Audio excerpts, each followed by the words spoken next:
Ladies and gentlemen, welcome to the core of today's discussion, which is a CEO's Roundtable.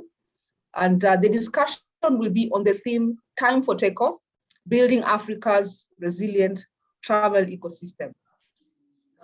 For today's discussion, we have 4 very able panelists representing 4 African carriers. We have an Eastern African carrier and a cargo carrier, Astral Aviation, and we have from Western and Central region, we have Air Senegal, and we have also Sky, 2 different airlines having different models. And we also have with us LAM Mozambique Airlines from the Southern African region. And for today's discussion, we want to give the floor to our CEOs to give us their individual as well as their airlines' real experience and what are their ideas and plans based on what we have seen before COVID and post-COVID. What will they have as a call for the industry actions to be taken so that Africa's air transport industry can emerge more resilient after the crisis? Allow me to introduce our panelists. Our first panelist is Sanjeev Gadhia. He's a founder and CEO of Astral Aviation Limited, which is a dedicated all-cargo airline based in Nairobi, Kenya, and operates a fleet of 7 cargo aircrafts into Europe and within Africa. Sanjeev is rated as a new generation leader for Africa by the prestigious African Leadership Network, while Astral has been rated as the best all-cargo carrier in Africa in 2011, 2013, 2015, and 2018. In 2017, Astral Aerial, which is the UAV subsidiary of Astral Aviation, won the prestigious IATA Cargo Innovation Award for its UVM innovations for Africa.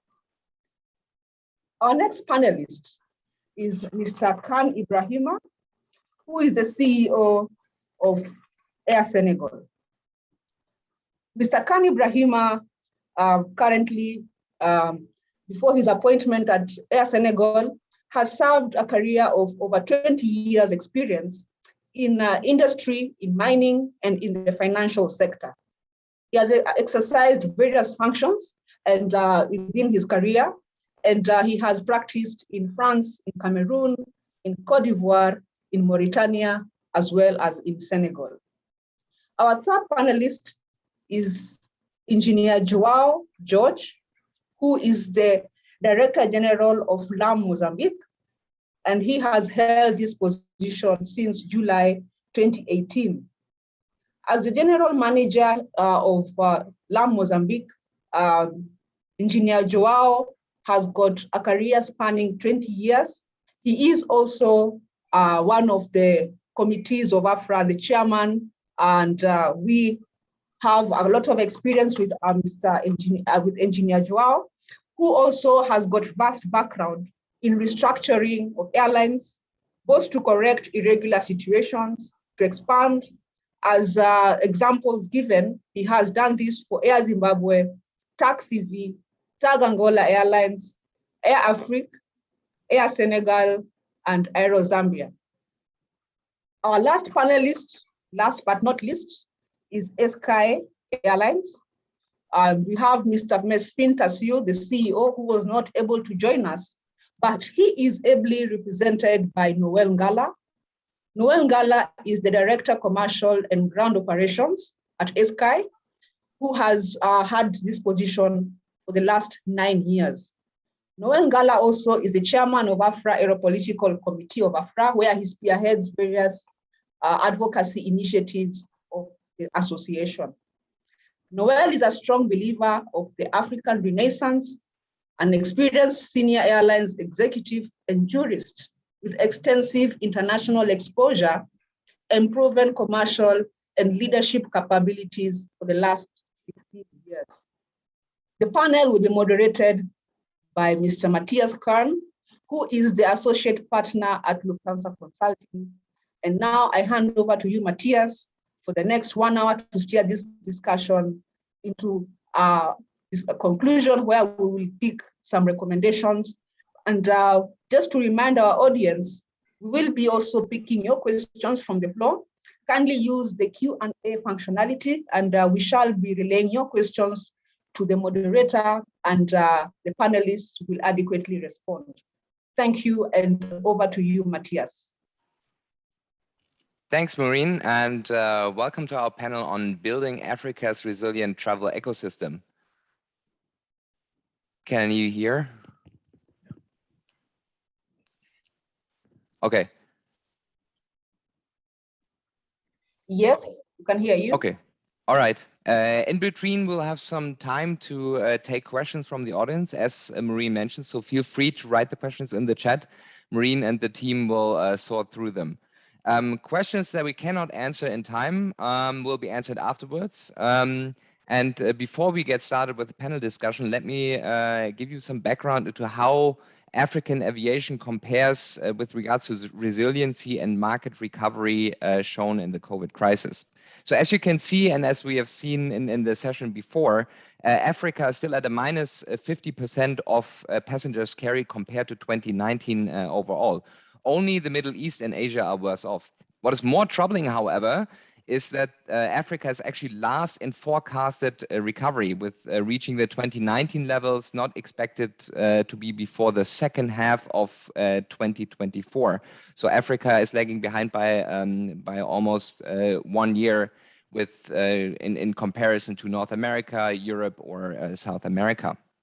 So what we see here is the continuance of a trend that predates the COVID crisis. African aviation does not yet seem to fully grasp the growth potential that its economic development would indicate.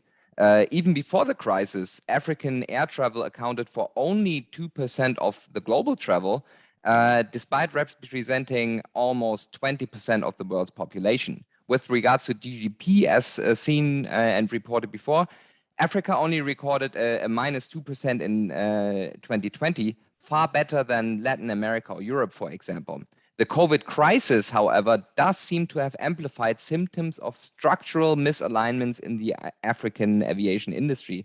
In October, still 33% of the African fleet were grounded, the highest rate worldwide. Load factors were at an abysmal 56% in September, 10 percentage points below the worldwide average. This indicates that there's a lack of economic discipline on the one hand and potential opportunities for consolidation on the other hand.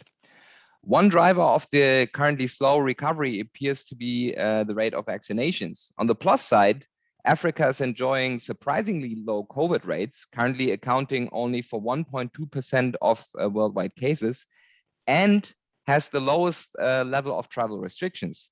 However, the vaccination rates of only 6% are a major hurdle for international travel. So let's see what trends should be taken into account when trying to tackle the recovery. Maureen, if we can go to the next slide, please. So first of all, competitors will look differently in the future. Survivors of the crisis will have become much leaner after their restructuring. This will not only have an effect on the cost base of these competitors, they also look much leaner and will have become much more agile in their decision making. Constantly changing regulation, customers booking on very short notice have changed old paradigms of operational planning. Secondly, there will be many new competitors. Startups are being planned all over the map. CH Aviation currently tracks 131 for Africa alone, which is an astonishing 20% of the global startups. Thirdly, airlines are partnering up all across the globe to reap revenue upsides by code shares, joint ventures, but also by partnering up to realize cost synergies by sharing fleet, maintenance, and operational services. And here the announcement of the partnership of Kenya and South African Airways is a hint on more to come. On the revenue side, cargo has been a lifesaver for some airlines and allowed others to already return to profitability. Kenya Airways is a pioneer in converting 787s into a freighter is a great example of opportunities for African airlines in the cargo market. With regards to passenger revenue, there are two major trends to consider. First of all, tourist destinations are becoming much more aggressive and smarter and targeted in their destination marketing. And the second trend to consider is sustainability. 70% of the travelers are of the opinion that travel companies should offer more sustainable travel choices. And you can see the airline industry is already reacting. Net zero carbon emissions by 2050 is no longer a lofty goal. As we heard before from Willy Walsh, it's become an industry standard, with IATA approving the resolution in October and the US government following suit in November. So you can see, despite struggling to survive financially during the crisis, airlines around the world have increased their commitment to reduce their emission. With all that in mind, let's move to our panel, and remember to leave your questions in the chat. We will try to include them as we move through the discussion. So as a first question, Joao, successful businesses use crisis as an opportunity to reinvent themselves. What are examples that LAM has implemented or that you have seen others implement to be more successful? Thank you very much. Hello, everyone, and thanks for this great opportunity, great panel. Yes, we definitely learned a lot, as we learn in all crises, but this particular one, because it had variables that we had never touched before. The first approach we had was the demographics that we were carrying and that were traveling around have reacted to the virus in a very awkward way. We realized that in Mozambique there was not so much in terms of numbers affected, but people would look at the news around in the region and in the world and say, okay, there's a new wave coming, we stop flying. Of course, we learned that the market changed dramatically in the sense that we didn't apply any penalties to changes in flight bookings, and that really made us plan very carefully for flying, which is something probably we should have always done, and we hadn't done before. So we realized that we had to go and tap for these opportunities, markets, cargo, for example. We realized that even though people were traveling in reduced capacity, we were offering, we had more cargo capacity because probably people were traveling shorter periods, people were traveling with less load. So we made quite a lot in terms of tapping these cargo opportunities that we had never done in the past. We mainly took advantage of what we had left in capacity. So to make it very short, what I would say is that we learned that we had to better understand what opportunities were there and quickly and very efficiently adapt the offer that we were putting in the market to get those opportunities on board and make some money to keep us afloat. Because one very important matter is that we suddenly realized that we had no cash to support even our fixed costs, much less to increase flights, offer capacity, etc. So in very few words, very short, is this what I have to say about your question, Matthias, sorry. Thank you very much. Kane, how do you view those opportunities that were just mentioned by Joao? So changing demographics, new opportunities in cargo. How do you view that as a state-owned carrier? Are those opportunities for you as well? Thank you, Matthias, and thank you, and good morning, everyone. Yes, as Joao said just before, what we took from as a takeaway from this crisis is, for the future, we will need to move smarter. That means the way the market was changing and shifting from one opportunity to another, one constraint to another, one resilience, let's say, resilience challenge to another, it makes us understand that we need to develop our people to connect in a faster way, the way we understand the market, the way we understand the constraint, operational constraint, sky opening, sky closing, or whatever other constraints, to our operation, flexibility, to be smarter. So, but to be smarter, we need people who are connected, who are trained, and who have the right mindset. So we believe that for the future, we will need to invest a lot in our people locally. And to get there, partnership between African companies will be key. And to make sure that we will be able to compete in this very fast changing world. And this have been very strong on Air Senegal, which business model is to connect, let's say, other continents to West Africa, because we are located at the edge of the country. We are not, in fact, unfortunately, Africa to Africa connection type of airline business model. Our business model is being at this location. We connect other continent to West Africa, where we are competing with other big airlines coming to Africa. So that makes us very sensitive to our competitiveness, and we need to build this competitive base, focusing on our people, and moving smarter anytime. So this is where we stand at the moment, and this is what I wanted to share at the moment. Thank you very much. Thank you very much. Joao, if I can come back to you on this one. We've seen lots of insolvencies and government-funded rescue plans during the pandemics. Has that, in your opinion, changed the role of a government-owned state or flag carrier? And how are you reacting to that?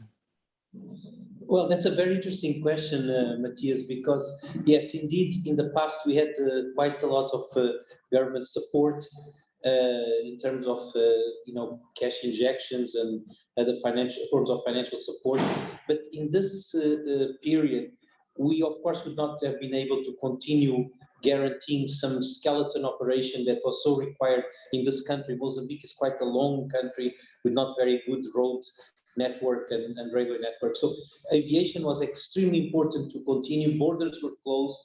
We had to get some kind of support, but as the crisis or the pandemic went longer and longer, the economy also started getting hurt. So it was not easy to get this kind of financial support. And at the same time, we had to tap into these other operations that were going on in country, like oil and gas, major projects, and make sure we were serving them in terms of cargo, passengers, and realizing some capital and funding the normal operation there. So yeah, the role is going to change definitely. This has made us, like was mentioned here by Ken, more efficient, smarter, and in the future we must be able to survive with less and less government support. And of course, we have to go more into cooperation, perhaps partnerships, deeper into associations, if that's the case, regional associations. You showed a very interesting figure, 2% of air transport from African carriers versus 18% of the population that needs to travel quite a lot. So we need to grow, consolidate, and grow in that sense. All right, thank you very much. Sanjeev, as mentioned by Joao, there were some opportunities in cargo, and you from Astral had some opportunities within the crisis that you could benefit from. What do you see as the key success factors in capturing that cargo opportunities for cargo airlines, but also for passenger airlines? Thank you, Matthias, and good afternoon, everyone. My best wishes from Nairobi, Kenya. Astral Aviation has been operating cargo flights now for the last 21 years, but the period during COVID was very unique because of the airport closures and the very strict quarantine measures which had actually been put into place by several African countries. So one of the things, what I would look at, Matthias, two things are very important for us. The first thing was to actually make sure that we build up a resilient structure. And what I mean by resilient structure, everybody likes to use the word resilient, What we talk about resilience is to make sure that you conserve the cash. And this is very important to make sure that you have enough reserves to allow you to continue to operate during the pandemic. And this is something that we instilled a very strong financial discipline within the company. The second thing which is very important is the agility. And what I mean by that is the ability to operate flights at very short notice and to overcome all the challenges that came our way of making sure that our flights operate safely and our crew remain on board, especially in countries where we were not allowed to disembark from the aircraft. And we had to actually make sure that we operate our existing flights, but also operate new flights on behalf of the United Nations, especially for PPEs and for vaccines. So resilience, agility were two very important trademarks. One thing is for sure is that we are actually flying 50% more now during the pandemic compared to before. Our flights have increased, our network has increased, and our fleet has increased. So this has all actually happened during the last 1.5 years of the pandemic. So for AFRAA as a cargo airline, we have sort of never expected such a leap in our business. And we initially, the first couple of months, we were taken by surprise, but we made sure that we increased our fleet and we increased our crew. And what is very surprising is that while a lot of airlines were downsizing, we were increasing our network and our fleet, and we were actually recruiting more pilots. And the situation still remains today, where we have recently acquired 3 Boeing 757 aircrafts. This is an announcement that was made last week in the United States, and the 3 757s are going to be a very big part of our Boeing fleet. And currently, we are the largest cargo airline in Africa in terms of fleet. And we work with a lot of AFRAA members in terms of our interline cooperation and partnerships. And I believe that during the next 12 months, as African airlines go through a phase of recovery, I believe we will see a situation where there will be greater collaborations between African airlines, especially on the side of cargo, because there are very few African airlines which operate cargo flights. And we're actually very excited that the partnership that we have with the African airlines was done through the foundation of AFRAA. And AFRAA has been very, very instrumental in promoting cooperation and strategic partnership. And we are very, very grateful to AFRAA to actually get all the African airline members together and to realize the importance of a win-win situation where everybody wins at the end of the day. So this is something which is very positive. And I look forward to working very closely with my colleagues in AFRAA, and also making sure that we increase our footprint and we can actually be able to offer more destinations compared to before. Thank you. Noel, ASky as a more passenger-focused airlines, how do you view that cargo opportunity that has transpired in the last 1.5 years? And what are you doing and planning to do to capture that opportunity? Thank you, Matthias, and thank you, and good afternoon to everybody. Yes, ASky effectively, it's a passenger-focused airlines. However, we do uplift some cargo on a weekly basis and daily basis based on our aircraft capacity availability for cargo. The COVID period has shown the airlines or has demonstrated the importance of cargo, and that's why we are laying more importance and pushing to improve on our cargo uplift. During the COVID period, we benefited from some charter operations on cargo as well, and we exactly saw the importance of it.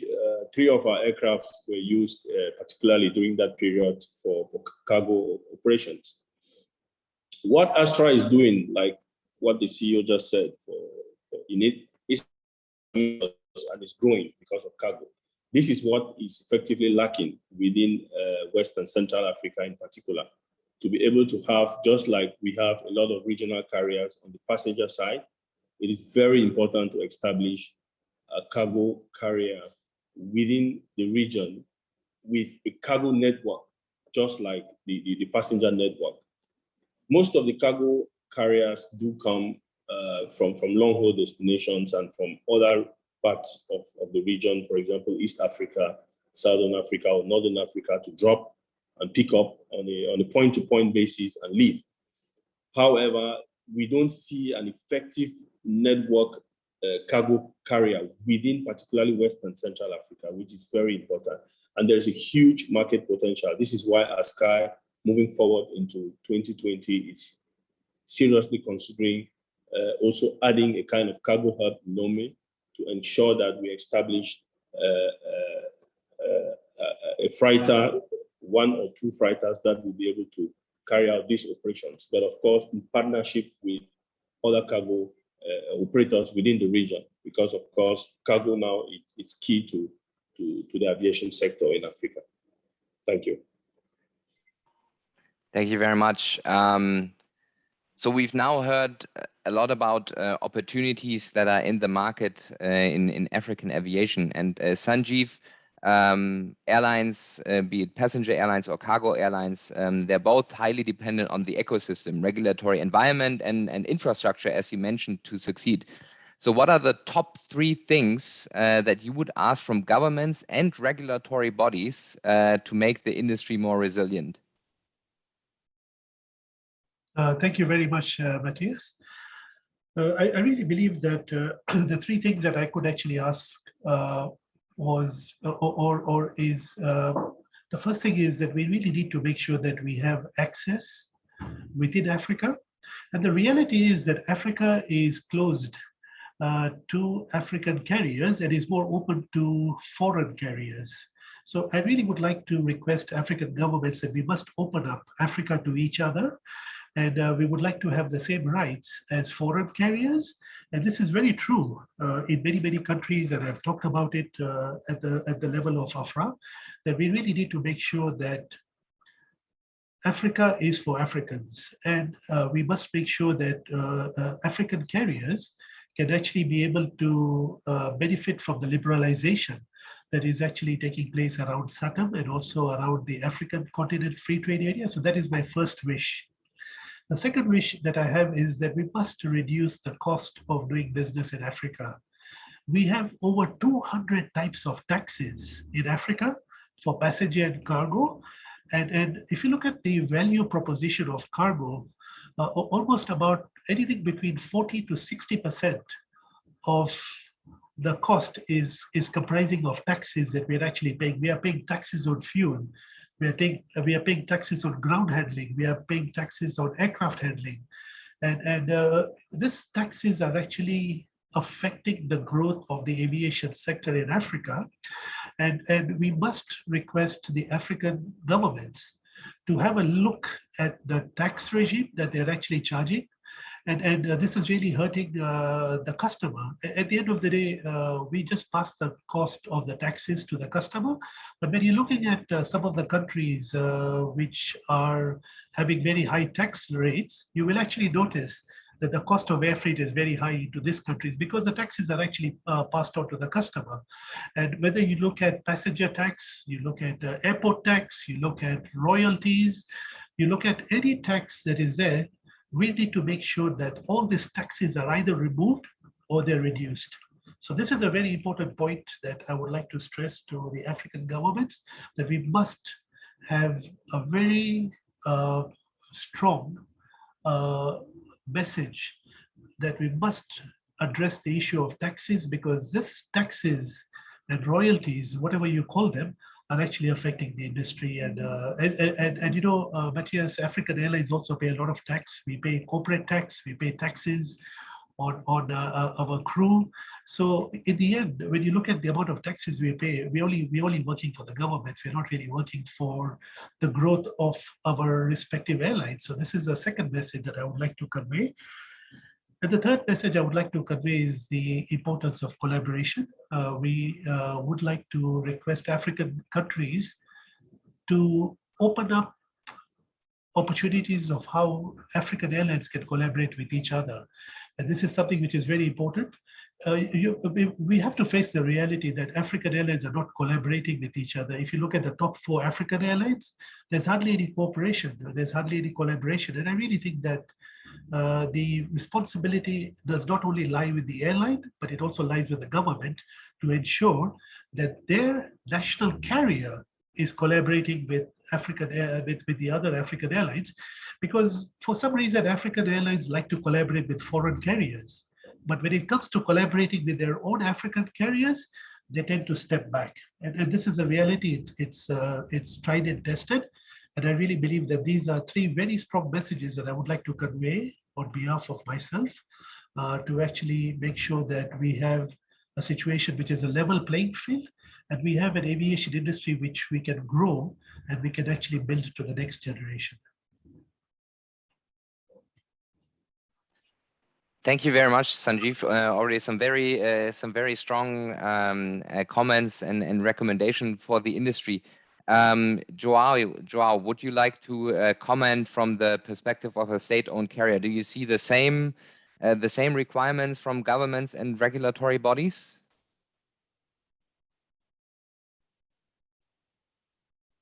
Joao, you're still on mute? Yes, I lost the speaker for a second. Can you please repeat? Right. The question was, I assumed you heard what Sanjeev was saying with regards what he expects from governments and regulatory bodies. So the question was, what is your view on that? How would you react to that as a state-owned carrier? Do you have the same demands and requirements from governments and regulatory bodies? What are you wishing for with regards to the framework setting that it would allow LAM to take off in the future? Yeah, definitely similar issues. I won't repeat what Sanjeev said. I agree with all of what he said, and we speak a lot about that. But I would say that one of the biggest hurdles we have is financing. We compete with carriers that finance their aircraft at the cost of 1% of capital. We pay in some countries here 20-30%. I mean, I'm exaggerating, probably 20-something% interest rate. So I think the financial systems, the financial institutions must find a way that we do not compete in this sense with one of the biggest capital consumers, which is aircraft acquisition and other services that are quite costly. Also, in terms of import duties, I mean, we have to go get most of our equipment, our accessories, our parts to Europe or the United States, and there's no alternatives here. And we do get taxed quite a lot on that, and that makes a huge difference both in time while you take care of the paperwork and in cost, which way we have to then transfer that to the passenger. But then, I also see that this cooperation that was mentioned between African carriers must exist, but it's not only African carriers cooperating with each other. There must be across the board some help, for example, stimulating travel between African countries. We still have sometimes more difficulties in getting a visa between 2 African countries and getting a visa abroad, just because there's no embassy here or other reasons that imply that difficulty, and that shouldn't be the case. You should be able to travel. I talk a lot about SATAM because I was in Yamoussoukro in the late 90s when it was decided. I fully agree with the principle, but African carriers are needed per country. Each country here, or most countries here, need a carrier based. We saw that during COVID, how important during border closure was to have a local carrier guaranteeing national security, health services, etc., essential services. So the carriers will be there, but SATAM must be applied in a way that all 3 carriers or all 3 countries involved benefit. It's not only for the benefit of 1/3 country that comes between A and B, but it should be also for the benefit of those carriers that exist in those countries. And there's ways to do that by again, talking, cooperating. So I believe that would be a great help. And the last one would be clarity and predictability. I know that the virus has forced governments to change constantly rules, regulations, the way they were communicated, but it affected us a lot when you plan for an operation, you plan for a flight, and suddenly the rules are not well communicated or are not changed clearly or in a way that's predictable. So these would be the three elements for me, Matthias, that I'd like to see. Thank you. Thank you very much. And Kane, from your perspective, also a state-owned national carrier, what potential do you see in the SATAM, and where do you see potential pitfalls?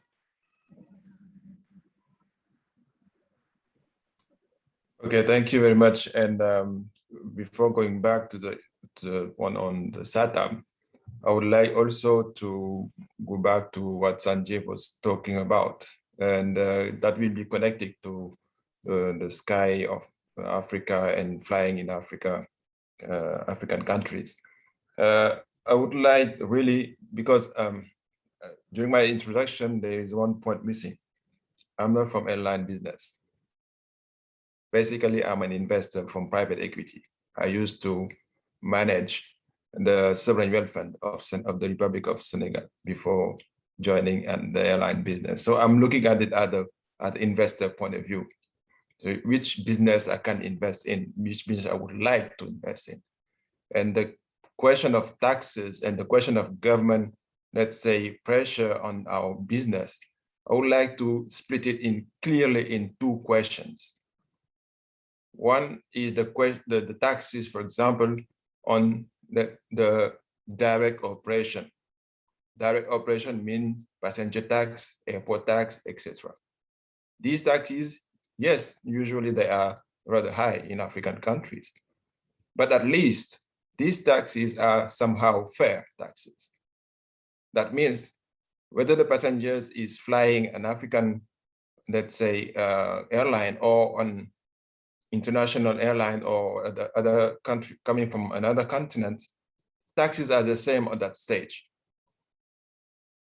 What is absolutely critical, the question is, what can governments do not only to ease traveling in Africa, but also to operate as an airline in Africa? Then we start talking about the taxes on the services, taxes on corporate taxes, taxes on whatever, and this number of taxes we are facing as an operator based in Africa is creating the big issue.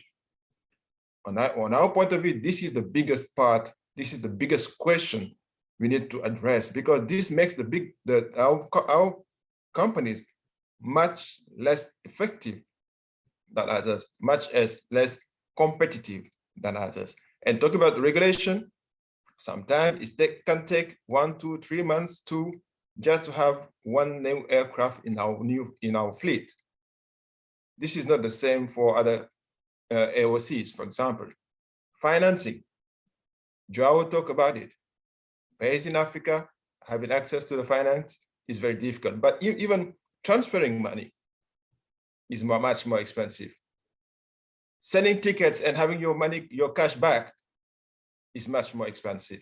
All these things that is different, that make us different from the others. For me, this is the key question to address. There is regulation of government. Going now to SATAM, and even before SATAM, Yamoussoukro. Frankly speaking, currently Air Senegal is flying to 21 destinations. Many of them are located in Africa, and we are flying freely to Bamako, Abidjan, Guinea, Cotonou, Douala, etc. We have a quite good network. We are really comfortable at flying to this destination, comfortable using Yamoussoukro. So already, frankly speaking, African sky is fairly open when at least using the Yamoussoukro regulation, and we can upgrade it to SATAM, but at least this is fairly good. What is missing is, again, the back office. Pilots, engineers, when they are based, when they are licensed in Abidjan, when they are licensed in Nairobi, or etc. Having them in Dakar can be much more cumbersome than having an engineer EASA licensed to come in Dakar. This is the background, the back office is where we really need to today, from my point of view, to make operating in Africa much more competitive than it is today, instead of talking about just traveling and flying to Africa, where we can talk about this, what we call fair issues that we have. This is what I wanted to share. Thank you very much. Thank you very much, Kane. Noel, I would, before we go on to the next topic, I would like to give you the opportunity to comment as well, as we had very strong opinions on this one. So if you have anything to add to your fellow panelists, go ahead. Thank you, Matthias. Of course, Mr. Sanjeev raised everything and said it correctly, and also Mr. Khan touched on one of the issues which I also want to comment on. Just to reiterate that what we actually expect from our governments and regulators, three very important areas is to help us reduce the cost of operations. And one of the areas that fundamentally affects that it's at the center of their responsibility is on the issues of taxes, fees, and charges that are exorbitant. Our ticket fares today, 50% are the cost of the total fare is on taxes, fees, and charges, and these have been demonstrated in so many research and analysis. Second point, in terms of resolving the high cost issue, it's also, or how government can assist, is also in terms of harmonizing some of these activities in most of the nations. You know, each country operates based on sovereignty, but when you look at the aviation sector, it's almost like one country. And so when each country functions independently, it affects the global operations of the aviation in terms of crew licensing, in terms of delivering of the AOCs, in terms of even the charges. If some of these taxes, fees, and charges based on regions can be harmonized, it is going to help to reduce in terms of the cost of operating. And of course, to bring down most of the barriers. And one of the key elements which we count on the government and particularly the civil aviation is to enable regional carriers and African carriers. Like someone said rightly earlier, that in Africa, as African carriers, we do not really cooperate and function together. And this is because of the so many barriers. One of it is key on the traffic rights issues, which we continue to have. Airlines like us, private airlines, that are regional carriers don't fully have that possibility to fully expand, to fully grow into markets. We set out routes that are not effectively routes that we want to operate effectively, but we have to twist and go around because we don't have traffic rights to operate to some of these countries. Why are we still holding back in terms of traffic rights? We have a lot of countries that are still practicing huge protectionism. I was very pleased when I heard the CEO of Air Senegal mention the fact that Air Senegal flies to more than 21 destinations, most of which are in Africa, meaning they don't have issues of traffic rights in most of these countries. But on the other hand, we have other regional carriers that do have strong issues of traffic rights. For example, Askai still have issues of traffic rights extending a flight from Dakar to Praia, extending a flight from Dakar to Nouakchott, extending a flight from Dakar to Banjul. These are issues that we need to look at in order to grow the airline traffic, the business in Africa. If we bring down these barriers, we grow, airlines are able to expand and competition comes in and the consumer only benefits. Thank you very much. Thank you very much. And since we talked about taxation a lot, there was a question from the floor, which is talking about the taxation. How will this impact the implementation of SATAM, and what role will AFCAC play in this regard? Is there anybody from the panel that would like to take this question?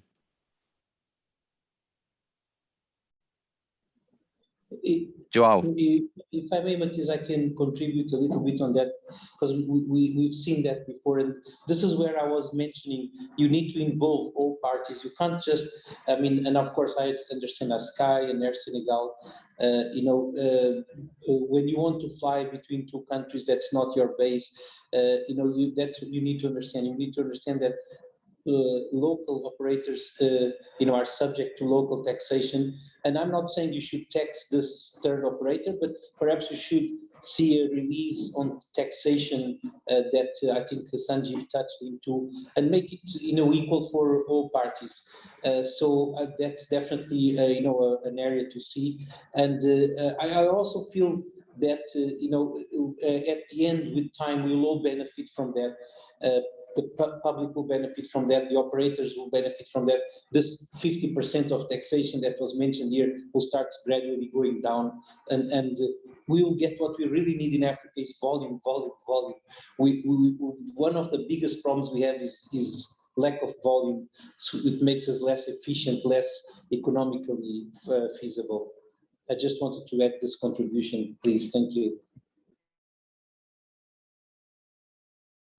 Thank you very much. So moving away from the whole topic of taxation and the framework, what we saw within the crisis is that leisure traffic has come back stronger than business travel. So the question is, what can be done and what has already been done, and what are you planning to do with regards to pouncing on that opportunity and trying to better connect to regional and national travel ecosystems, and by connecting better to the tourism industry? So Noel, a question for you from ASky. What have you done? And what are you planning to do to better connect to tourism and to benefit from leisure traffic coming back? Thank you very much, Matthias. We have seen, based on our numbers, we've seen a gradual growth and improvement when you compare the figures of 2019 versus 2021. And as markets gradually open, what we're doing is we are positioning more capacity and more frequencies, depending on how open the market is, to be able to seize opportunities, because connectivity is key. The more we have seats in the market, we've seen this with the recent additional 737-800, which we brought into the fleet, which the capacity was completely absorbed. The more we improve on our connectivity, the more we have the opportunity to increase and expand. So as we move on into the end of year, we are currently in the high season now, and of course, traveling, loads are really high.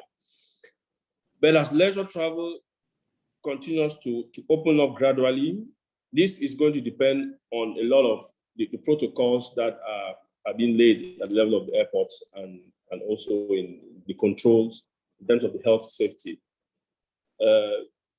The tourism companies, we are working, for example, very closely, for example, the Lome with the Ministry of Tourism to develop and to sell the destination. This is key to developing leisure travel. Selling a destination, looking at the market, and selling it as a destination, as a package.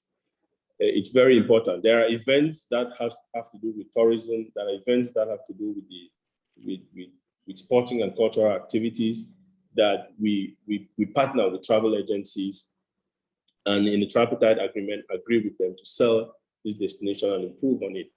But all of this depends on how people respond to the fact that they need to take the vaccine, they need to do their test, the PRC test, and they need to as the markets open, then we'll see more and more. But for now, our key segment of traveling is mostly on corporates, which we are seeing good traffic. Thank you very much, Noel.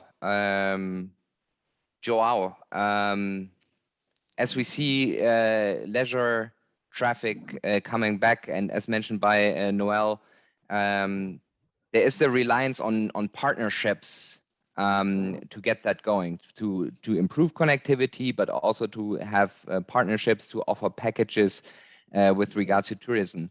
So how do you see the partnership opportunity for LAM, and what are you planning to do there?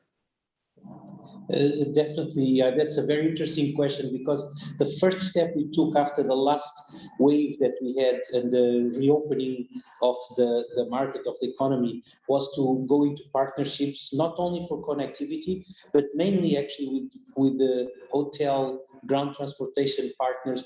Mozambique, and I believe many countries have introduced what they call the clean and safe stamp, where you go and audit these places and make sure they are obeying to the rules. So we make sure we're going with them.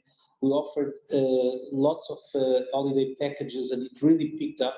The yields are not so good. We had to offer it at low yields, but we also realized that there are people in the higher end that are willing to pay for 2 seats, for example, 2 business class seats. We've never had this in the past, but now we're seeing that. So we are catering for all of that.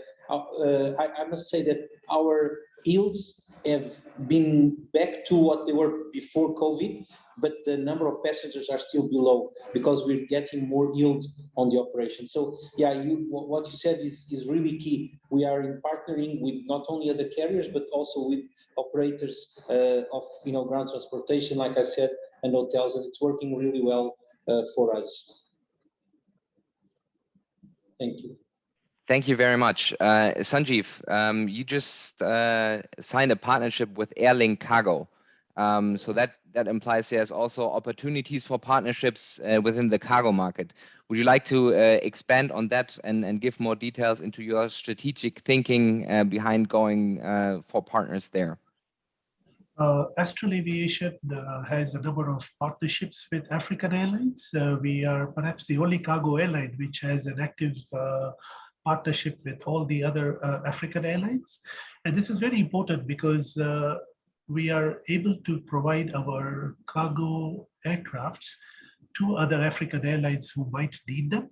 But at the same time, also, we believe that we need to also look at interline opportunities. Now, when you look at the case of Airlink, Airlink has a very nice network out of South Africa into regions which are operated by hardly any other airline. So they're actually providing accessibility and connectivity to other parts of Africa, which is very important for our clients.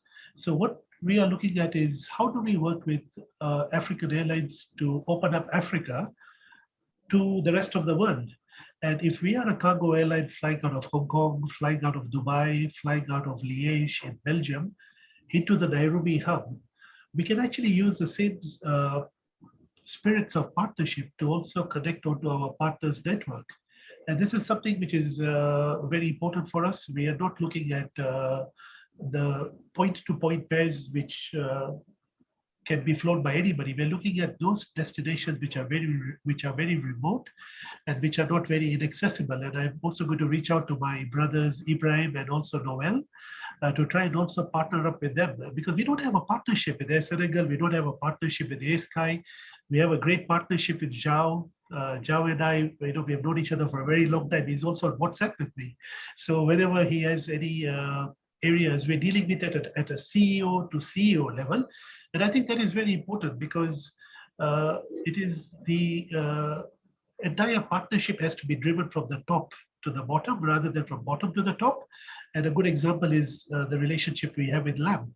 So one of the things I will be looking at is to try and partner with every airline in Africa to actually make sure that we can actually bring Africa, which is the most inaccessible continent, into a region where we can actually be able to offer connectivity. Because we're not talking about connectivity for cargo from remote locations. We're looking at connectivity for bringing in cargo from China into a very remote location in Africa. We're looking at bringing cargo from the United States into Africa. And you will actually see that only 5 or 6 airports are actually available for cargo, but we are looking at the secondary markets and the secondary airports where we can actually be able to bring cargo. And this is a part of the bigger African plan that we have, where we will actually be operating out of 3 hubs. We are getting ready to operate out of Johannesburg in the early part of 2022. We already have a hub in Togo, which is something that we are putting an aircraft in place over there. We're going to work very closely with Noel to also try and see how we can be able to meet some of their requirements. So there's still a lot of partnerships that are coming up. And I'm very happy that I can actually now be able to form partnerships with both Senegal and also with ASky, because they will also appreciate that it's sometimes very important to partner with a cargo airline compared to partnering with a passenger airline. Thank you very much, Sanjeev. So we have 2 questions from the panel that I would like to get to. I will start with the one to Joao, because it's concerning cargo as well. A while back, LAM was considering dedicated cargo operations. So did that ever happen? And considering, is that something that you're considering now?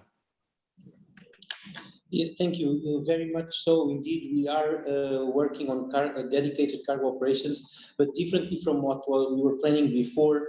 Although we might get some kind of equipment to do the domestic service, we are going more with what Sanjeev just mentioned, partnering with larger carriers that already have quite a lot of capacity, varied capacity, and we don't need to invest because the volume is still not justifying for us to set up as a whole. So we have basically Airlines that is our provider in the North Quadrant, and we have some, if we need, we have some additional equipment in South Africa where we serve the Southern Quadrant, but mainly, Sanjeev or Airlines covers quite a lot, so that's how we are approaching the cargo capacity, which is becoming higher demand here in the country, and also promoting a lot of exports of local fresh products, seafood and fruits, etc., using these networks that we have. We're working on that. Taxes is not a problem. We have high taxes for cargo handling, security tax, etc., but we are working on that. Our government is working on that. That's good news. Thank you. All right. Thank you, Joao. So we have the last question before I will ask you to make your closing statements, as we are running out of time. The last question to any panelist willing to answer. What is the view on scale traffic volumes that justify the many airlines we have? So the question is concerning consolidation. Isn't access to parts for maintenance and training facilities, isn't there part of the solution to have more consolidation in the market? Any panelist willing to take this one? I would like to take the first one. Sure, go ahead. Thank you. As I said before, I'm the newbie, the newcomer in this business. And I can compare. When I compare to the number of airline companies that are flying in Europe, compared to the number of companies that are flying in Africa and West Africa, we can say that the problem is not that there are too many companies in our country, in our continent, sorry.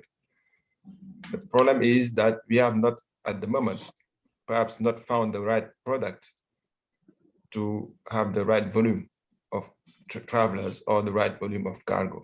It's not the matter of, even if you are if you had one single company for the whole continent, perhaps we might be still facing these capacity issues because we are flying too little as a number of travelers or cargo flying in our continent. So we need to increase the number. We need to find a way to have the right product, the same way the mobile, let's say, phone, find a way to reach the consumer and increase and reach the scale just through prepaid and system and a couple of systems that they found, even being more expensive than in other places, they managed to reach the consumer.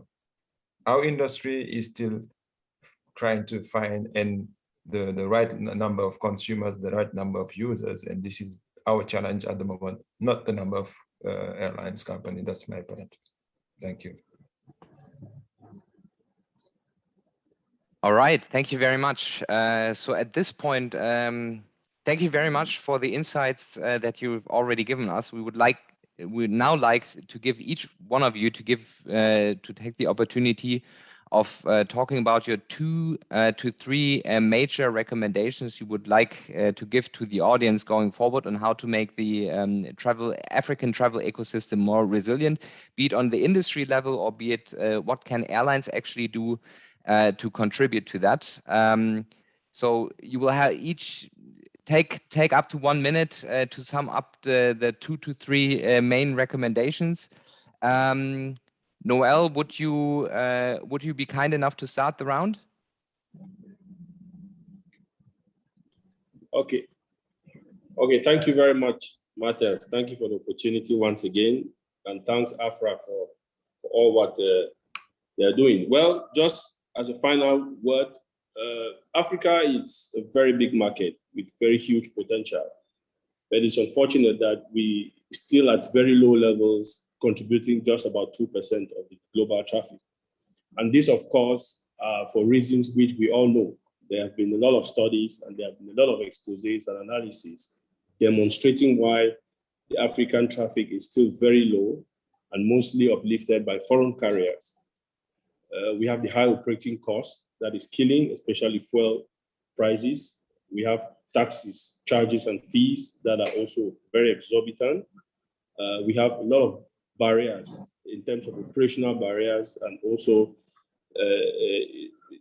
opening up the markets for traffic to grow. So it is our wish that we all join hands and fight these elements to try to get solutions to make sure we grow the African aviation industry. One of the key areas is partnership. We should understand that in partnership, we only will grow together. It's only the consumer that benefits, and we will grow the airlines industry. So thank you very much, and thank you for the opportunity. Thank you very much. Sanjeev, would you go next? Thank you, Matthias. Very important question. What I really would like to say is that COVID is not over. We still have 1 more year to go. When you look at the fact that only 6% of Africa's population has been vaccinated, we really have a long way to go to try and get to the levels of 20 to 40%. And what I really would like to say during the time of the pandemic is that we need to collaborate more aggressively, more effectively with each other. The second point I'd like to make is that we need to make sure that we operate very leniently and efficiently, and also make sure that we conserve cash. And this is very important because these are very difficult times for the aviation industry in Africa. And we really need to make sure that we at least have a very good reserve, and we also conserve cash, especially during the difficult time. I would like to also request my fellow African CEOs to give cargo priority and to look at the possibility of adding capacity, adding cargo aircrafts. If you have passenger aircraft which are not being utilized, remove the seats and get them to start flying cargo, because this is something that Kenya Airways has done. This is something that Air Mauritius has done. This is something that Ethiopian Airlines has done.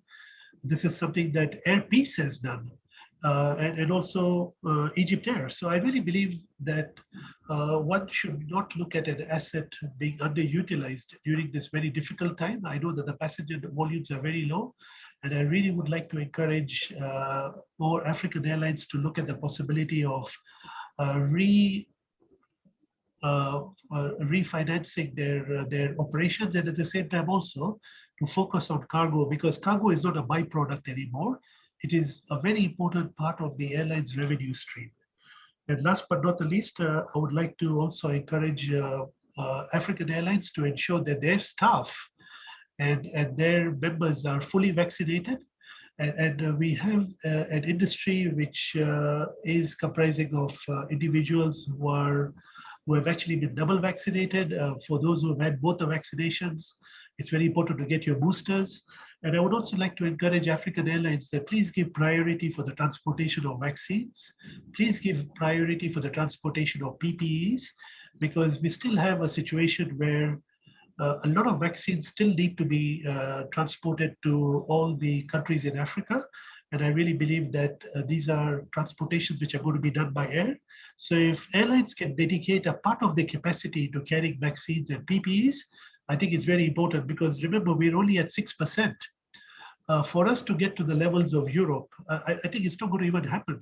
I reckon that we're still going to get to the levels of 40 to 50%. And it's going to take another 2 to 3 years of importations of vaccines and PPEs before Africa can even get to the levels of at least 50%.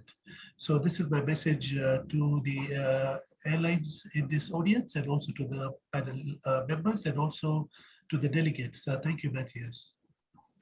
Thank you very much. Joao, would you go next? Thank you.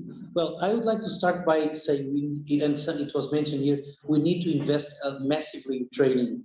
The next few years are going to demand a lot from us. We want to grow. The economies are growing. The industry is going to grow. And when I say invest in training, we can do regionally. I mean, I can train pilots. Kenya can train mechanics. Air traffic controllers can be trained in Tanzania. So do this kind of joint planning, but invest on training. We have the greatest raw material in the world for training. Nobody else has people that are willing to work, to dirty their hands, to be awake for 24 hours outside the house in different places. We have that in Africa. The youngest population willing to learn, willing to work, needing to work. So I'd say we should massively invest in this to prepare ourselves. And I mean, and let them go to Europe, United States, Asia, because there it will be needed there as well. So I'd say that. The second thing, the second matter is I would say is to work on the state of mind of our staff. Our staff was put through a very difficult time where you had to send people with parents, old parents, with young kids, with pregnant wives or family in the house to go to the airplane and fly. And we had to put them through this, but we very soon realized that, look, we have to bring these people to a room and give them peace of mind, so they can give peace of mind to the passenger as well and relax them, because this is going to be a very big challenge as well in the future, to bring people back to the airplane, to make people work in conditions that we don't know the risks involved, or we didn't know for a long time. We also need to, in the same way we do with ATOs or training organizations, we need to do this with airlines. We had different models like AFRAA. In Europe, there was KSSU, Atlas. We can have an airline that is based in multiple countries, contributing to the growth of those countries, hiring local nationals, not one airline or 4 airlines in Africa or 6 that kind of dominate regions and do cabotage in countries. No, go there. And I mean, like what we're doing with the Atlas, we are working together. We are involving local people, training local people, not just because the Atlas Air cargo is bigger than us, that they dominate here. So I think we need to have this kind of cooperation. I think every country in Africa needs to have an operation in country, or most countries do need that. There's a lot of domestic operation, but it can be done in this way by airlines being present, like the example of AFRAA. So in very few terms, this is what I think should be done. And again, I want to thank AFRAA very much, and encourage us to use these forums and these getting togethers with AFRAA involving us to communicate more. We don't communicate enough. I mean, this has been a great session. Thank you very much, Matthias. Thank you, AFRAA. Thank you, all the CEOs involved. I think it's going to be, our next step for the future. Thank you. Thank you very much, Joao. Kane, would you go next? Thank you very much. And I would like really to thank AFRAA for this opportunity, contacting and sharing, and from on my side, knowing let's say that my dear panelists, and enforcing the contact with them. And I would like to start from where Joao and Sanjeev they landed. Yes, Sanjeev, COVID is not over yet, for sure, and this is a big challenge. And even if, for example, on our Senegal side, fortunately, we by the end of this month will be able to have transported as many people as we did in 2019. So we believe that our number of people we are going to transport by end of this year will be higher than 2019 operation. And we are operating wide bodies because we are connecting Paris, we are connecting New York, Washington, and we are also doing cargo based on these connections.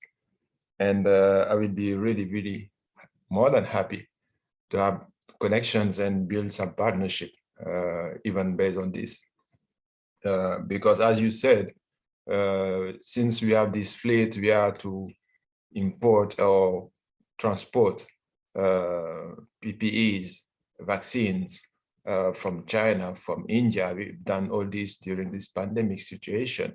And this is something we need also to keep in mind, because we have also a strong operation role or strong health role, public health role to play in our continent, in our country, with a huge impact on our economy.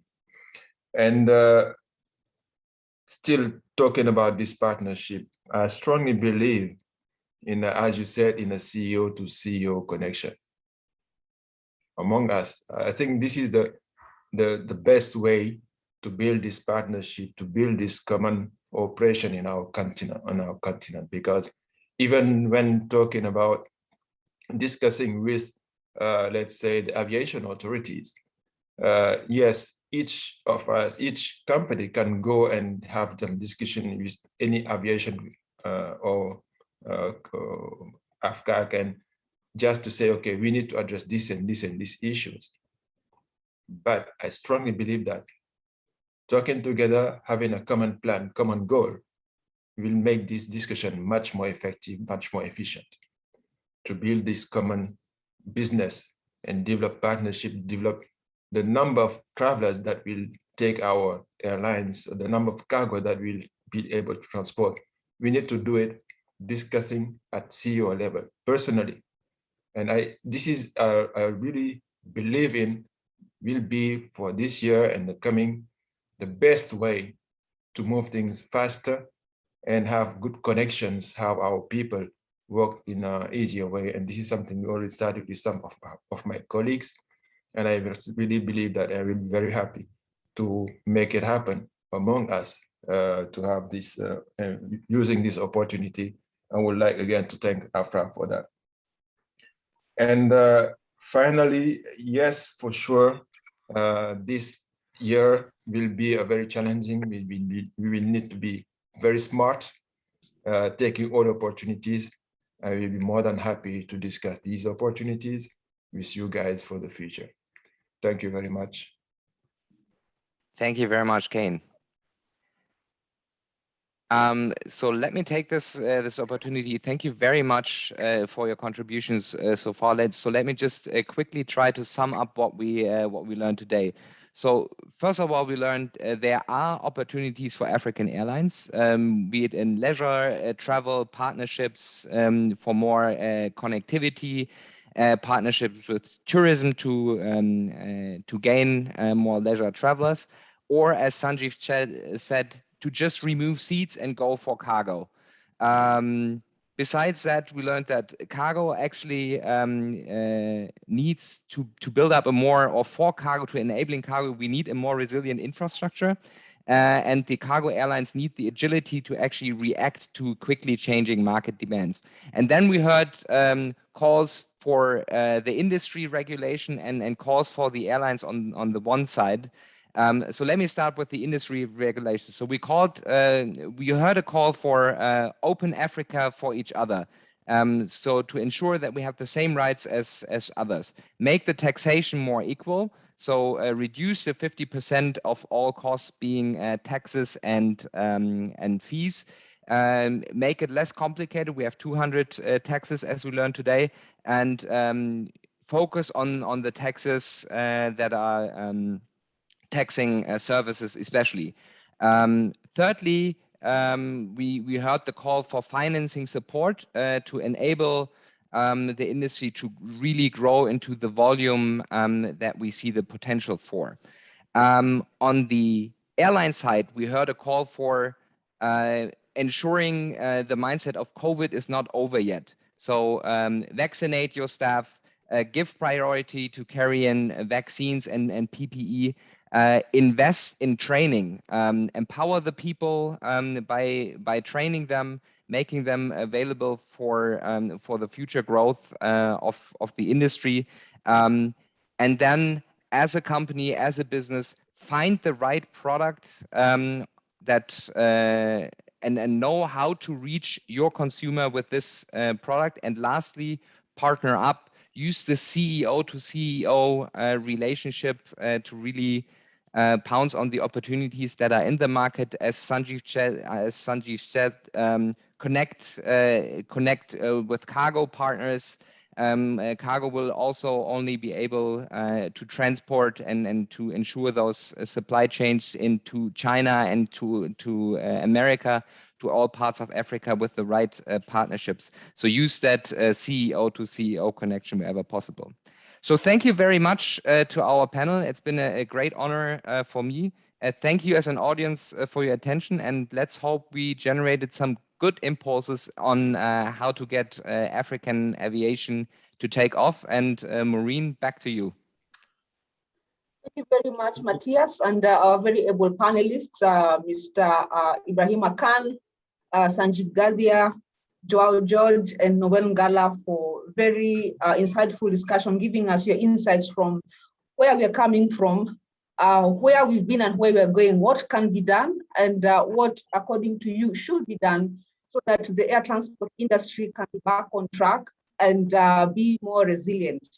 One of the words that has really been mentioned several times is partnerships and to collaborate more aggressively. One of the main pillars of AFRA's strategic plan is on partnerships and collaboration, various initiatives that AFRA undertakes.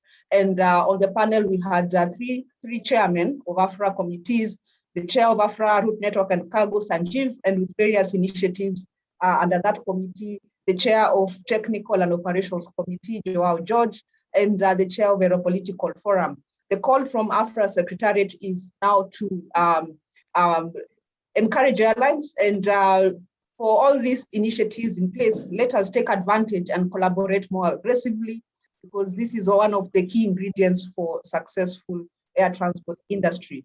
We have several questions from the floor which we could not take in the interest of time, and we will be getting back to you post webinar. And we now wish to announce that we have come to the end of the first part of this assembly. The next session is the closed session, which will be for AFRA members. Whilst we are having the closed session, we shall be having two very informative sessions by industry experts. The first executive session, which will be run in the format of a mini masterclass, is a session by IATA on the continental benefits of liberalization, the highlights of the 2021 study, and this will be done by Ms. Adefunke Adeyemi, the Regional Director in charge of Advocacy and Strategic Relations, IATA Africa. The second session is from ACI, and they will discuss airport customer and employee experience management and how to drive this for post-COVID recovery. And we wish to announce that you can follow our session even long after it has been recorded. So if you wish to participate in one executive session and are still interested to follow another session proceedings, please feel free to access the platform. Anytime, we will keep it live for the next couple of weeks after the AGA, and you can listen to any of the session recordings that you may have missed. The virtual platform also allows you the opportunity to send messages to participants. You go to the attendee hub, look at the list of delegates, and you may wish to send a message for more networking. And we also have the virtual exhibition segment. You can visit the exhibition stands and look at what they have on offer, send an inquiry, and the exhibitors will be happy to get back. And this brings us to the end of this session. We are a bit behind time. We sincerely regret this. However, we do wish that the proceedings have been very insightful and very important for us to set the roadmap for the recovery of the air transport industry. And at this point, we will be taking the break and coming back at 10 minutes past 4 p.m. East Africa time. And we will be attending the various sessions that are taking place in parallel. Up until that time, see you and bye-bye.